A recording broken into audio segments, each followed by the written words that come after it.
बैठी के बताना। राम प्रवेश राम किससे प्रभावित होकर अध्ययन में निरंतर हो गया? सिंह कोई बताना। राम प्रवेश राम शिक्षक की शैली से आकृष्ट होकर अपना पढ़ाई अच्छा से करने लगा। ठीक है। राम प्रवेश राम की शैक्षणिक उपलब्धियों पर प्रकाश डाले। गुरुजनों से स्नातक हम पूछते जाते हैं, स्नातक परीक्षा में केमा स्थान प्राप्त किया? प्रथम। ठीक है। उसने वर्ष भर के अंदर केंद्रीय लोक सेवा परीक्षा में अपने अध्ययन विषय ज्ञान के बल पर केमा स्थान उच्च स्थान प्राप्त किया। ठीक है। राम प्रवेश राम के महाविद्यालय शिक्षा के बारे में बताइए।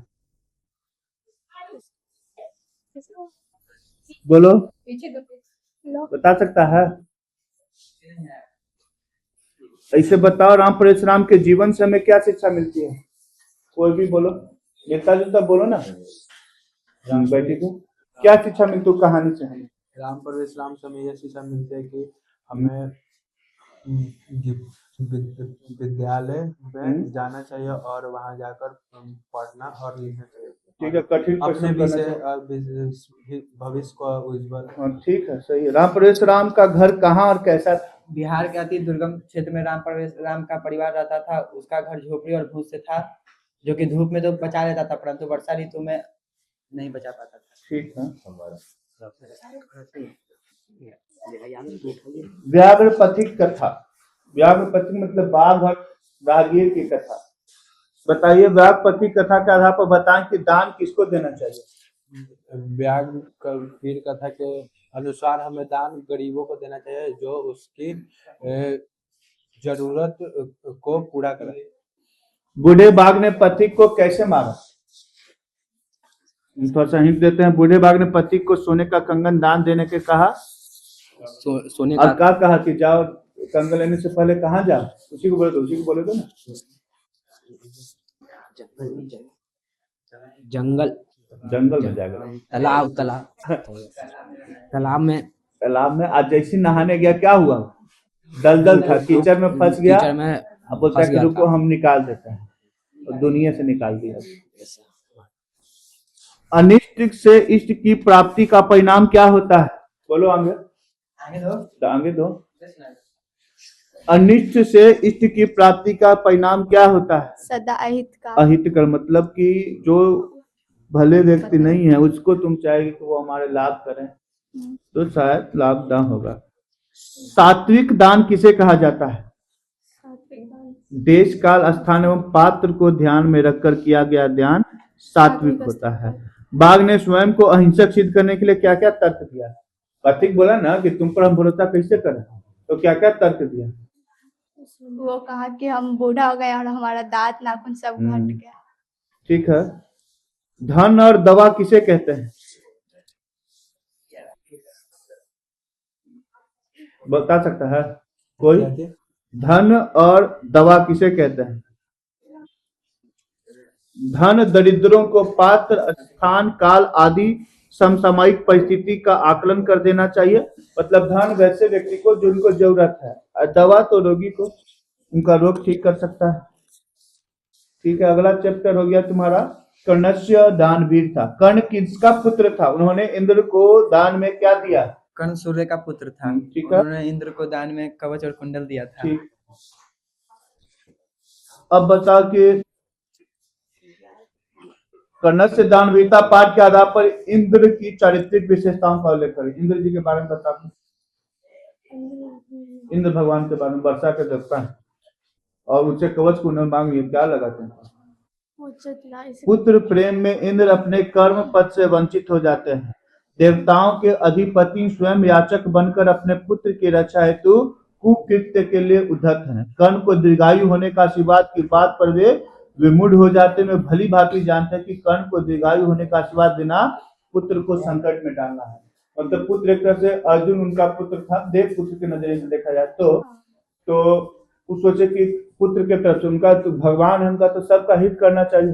कर्ण उतना महान तो, लेकिन पुत्र प्रेम के जाल में फंसकर वे एक तरह से कुकित मतलब गलत काम किया। कवच कुंडल उनको मांगना नहीं चाहिए था, लेकिन मांग।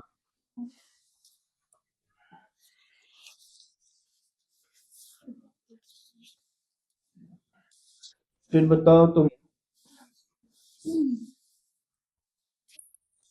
पाटलिपुत्र वैभव आ गया। पटना के विभिन्न नामों का उल्लेख करें। पटना के क्या नाम जानते हैं? बोलो।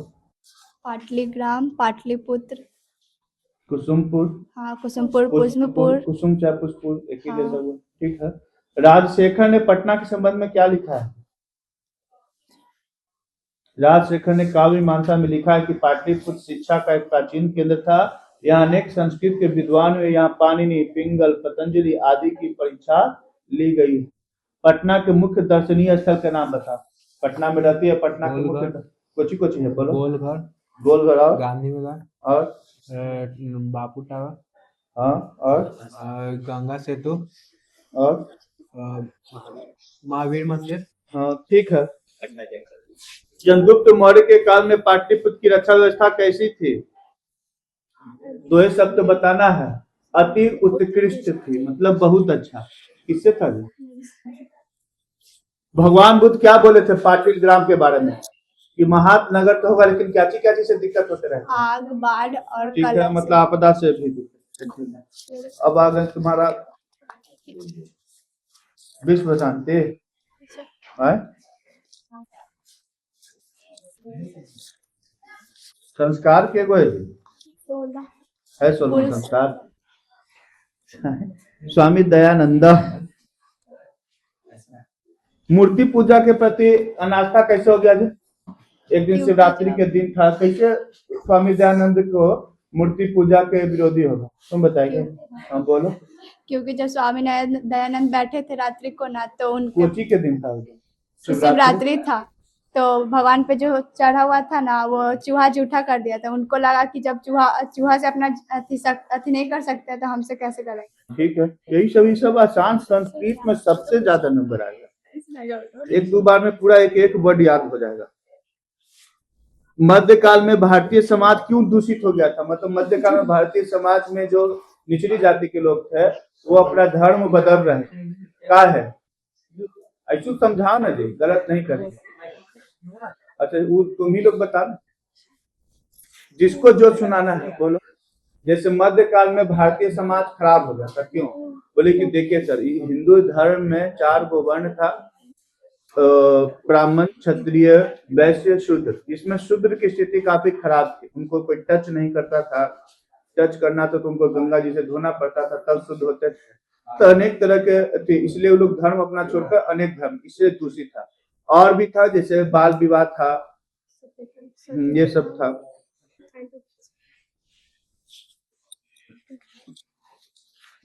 अब बताओ तुम के विश्व शांति आ गए,